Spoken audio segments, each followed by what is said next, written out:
Hmm. Josh, where are you? Here I am. Hi. Hi, Chris. Good to see you again in Good to person. see you.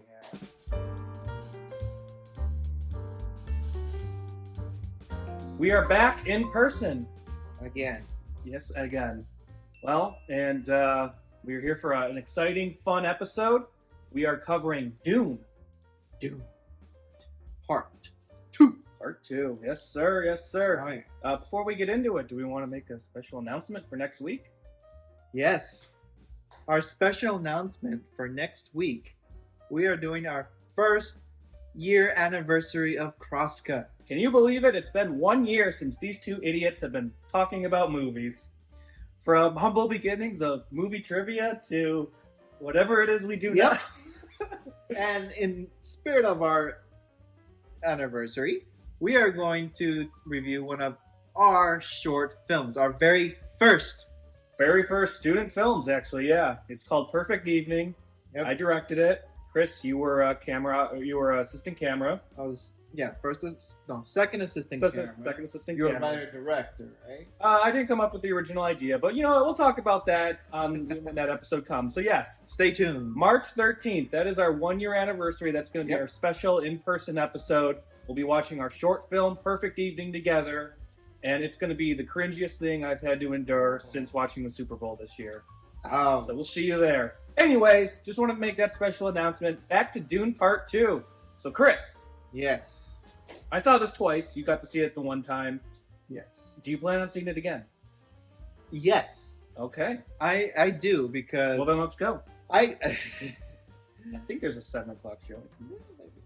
But anyway, I saw the before I went to go see part 2. I watched the part 1, and I had 10 minutes to get to the theater right after finishing part 1, and everything was so fresh.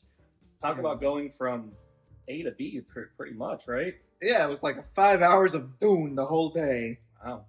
But oh my god, this movie is so good.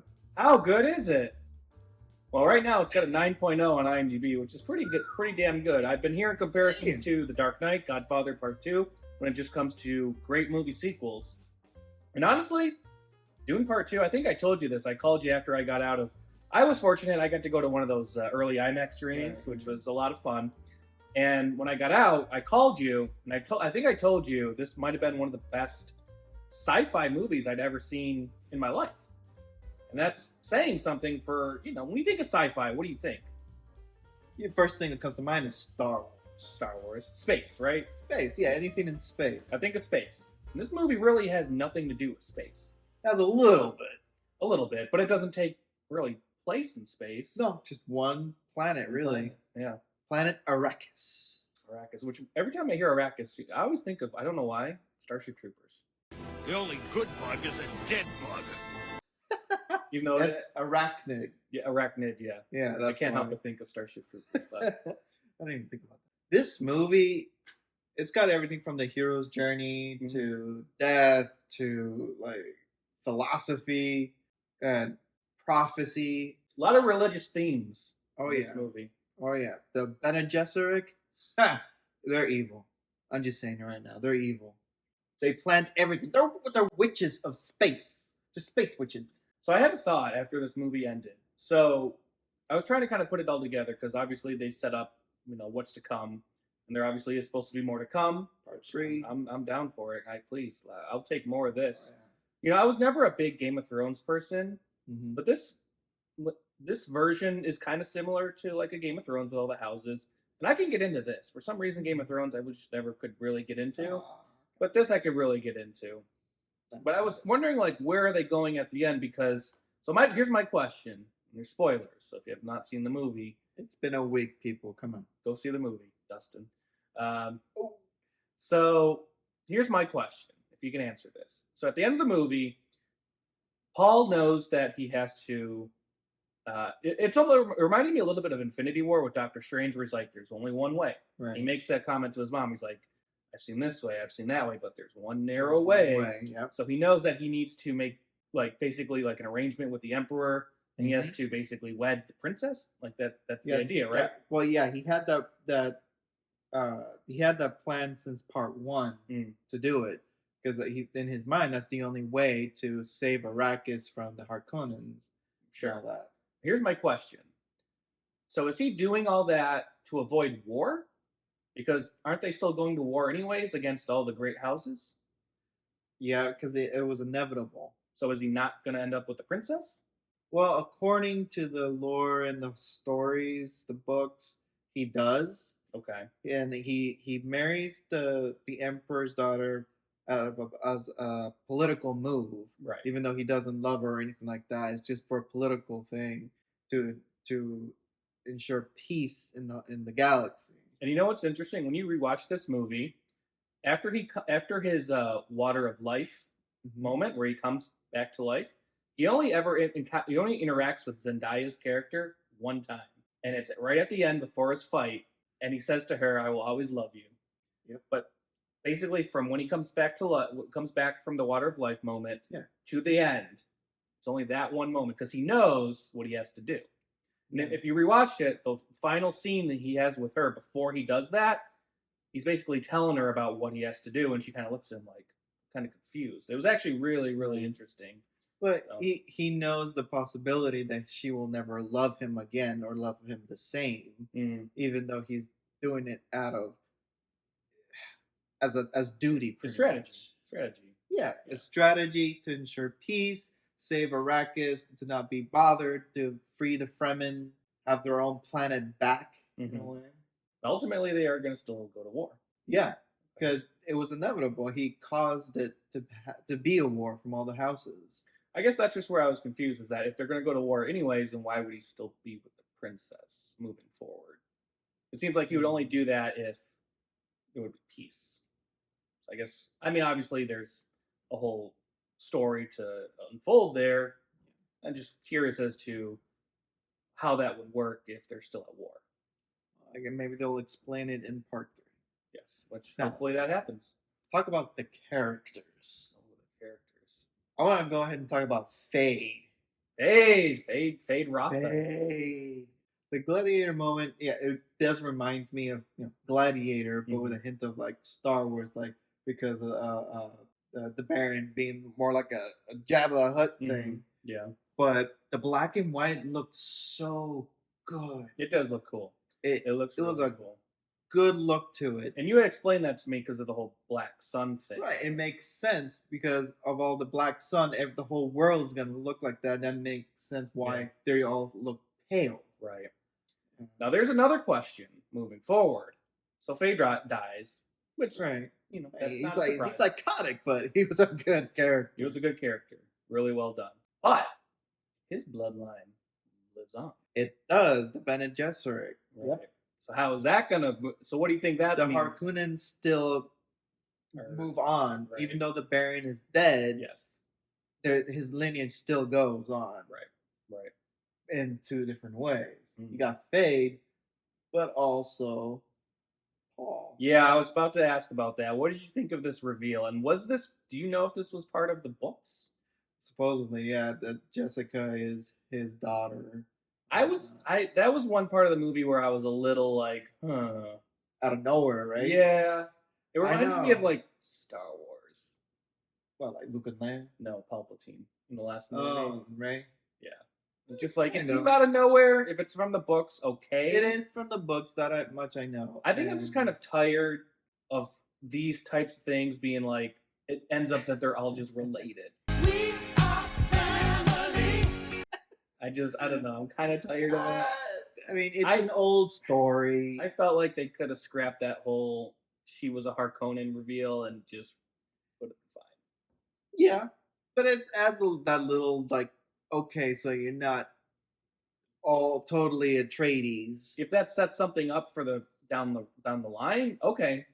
I just don't really know. I don't know. I wasn't a huge fan of that. I didn't really feel like it added that much to it. Besides at the end where he's like, "Hey, cousin." And yeah, pretty much just that. Yeah. It's like, what was this, Black Panther? Well, also like since the Baron died, in the books and in the original movie, yeah, his Paul's sister's supposed to kill the Baron, Right. not Paul. Yeah. So that I don't know exactly why the director did that. He does an explanation for it, but I haven't seen it or anything like that. Okay. But yeah, and his sister's supposed to be already a lot older, or something like that. I mean, Lady Jessica was supposed to be pregnant with her for 9 years, and they didn't show a time lapse like that. No. And she's supposed to be really creepy and very powerful. Who, the sister? Yeah. Well, we'll see Anya Taylor-Joy hopefully down the road. Yeah. Josh's cutie of the week. Yeah. But more in like the out of little, all that, like the little like womb form. Not just kidding. you are sick. Not Zendaya. Huh? Call me That's not Faye your Lassa. cutie, No, actually, or Lady just Florence Pugh, Princess Irulan. Oh. She's the cutie of the week. Okay, I see. I could use more of her. I'm just saying. She popped in I here mean, you and know, there. if I'm Paul, I ain't complaining at the end. I mean, you can't go wrong. You're getting Florence Pugh or Zendaya. Nah, you ain't losing. It's just like even his father Leto Atreides, he had the same situation. Mm. Jessica married him, but They weren't married. no, sorry, yeah, they're not married. She's his concubine, Right. but you know she stuck with him and gave him Nair Mm-hmm. when what she was not supposed to do. Yeah. Because of all the Bene Gesserit thing. Mm-hmm. But she gave birth to the Messiah, Muad'Dib. Yeah. And stay tuned for part 3. Look out for it. I mean, we gotta finish this story. How far do you think they're gonna go with this? Well, if there's 5 books, maybe 6 books, right? Was there 6? That's what they said. There's 6. 6 books, and they just pretty much did the first book. Yeah. So I want to say they're probably gonna either do 4 parts or cram everything into 3. So maybe. I don't know. Maybe he just does the first book and that's it. Do you think they would break up these books again in like a part 1 or part 2 thing? Are the books thicker as they go along, or they get a little? I don't know if it's like a Harry Potter situation, but it could be. I only have 1 book, and that's not the original one. It's Paul of Dune, written by Frank Herbert's son, right? Which is an adaptation of the original one. Okay. And it's about this big. Well, Dune Part 2. It's finally here. It only took about 5 months for this movie to come out. I'm glad they delayed it. You know, because this was supposed to come out in November, and now it's here with March. I'm glad that they delayed it. I think this was a good time for this movie to come out. A little bit more anticipation. There wasn't a lot of competition, and it showed. The movie did really well. Oh, made a lot of money. Yeah. I mean, I've always loved Dune, but since the first movie came out, and there's also a TV movie too, Children of Dune. Check it out. It's not a bad watch. Well, not a bad watch. I will say this: if you want to know more about the mythology, that's great stuff to do. You know, they might not be the greatest, as in the 1984 David Lynch Dune.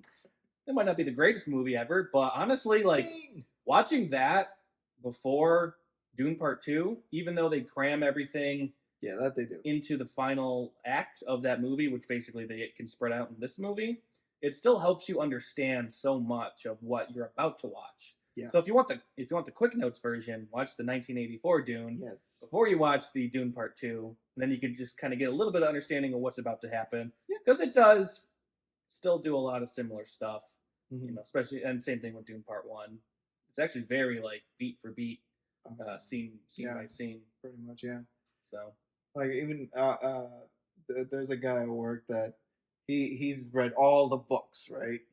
And he saw the movie, he thought it was great, but then they steered off at the end where he was telling about the Baron, how he died and all that. But that is really there. But even though there's still a lot more in the book than they actually showed in all versions, 84, Children of Dune, and Dune Part 1 and 2. But that's every Hollywood movie. What can you do? Independent. Make Dune independent movies. Dune Part 2 is an exceptional sci-fi movie. It's one of the best movies of the year. Oh yeah, It deserves to be watched on the biggest screen possible. IMAX, IMAX. Dolby, go for it. Not RPX. But definitely IMAX and Dolby. Yeah, IMAX and Dolby, go see it. That's the hard one. Those are the hard seats to get, actually. Those are ones that have been sold out. They sold out quick. Like Yeah. I was lucky to get some seats, and now we're in the second to last row too. Please go see it. It's well worth a watch. And if you can watch part one before, do it. Absolutely. It's a great refresher. Even if you can watch that 1984 Dune, that's also a really great refresher. Because the more you know about the mythology, the more you know about the story, I think the more you're going to enjoy yourself because you'll actually know what's going on. Exactly. So, anyways, this has been our in-person review of Dune Part 2. And we look forward to you joining us for our 1-year anniversary, where we're going to be watching an even better movie directed by a master of filmmaking, Joshua T. Wagner.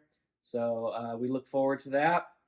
Anyways, if you want to help donate to the cause, Chris needs coffee, so donate to Buy Me Coffee, and so Chris can have his ice cap or whatever the hell he drinks. You know, like caramel macchiato. Yeah, stuff like that. Yeah. So please subscribe, comment, share, like, talk to people about Crosscut. And if you like this type of format, let us know, because we're kind of trying this out on the fly and seeing. Been experimenting for a year. Who knows? This might be a cooking show in a month. So today we're cooking Star Wars. So yeah, we don't know what the hell we're doing. Thanks for watching. Cup print. Moving on.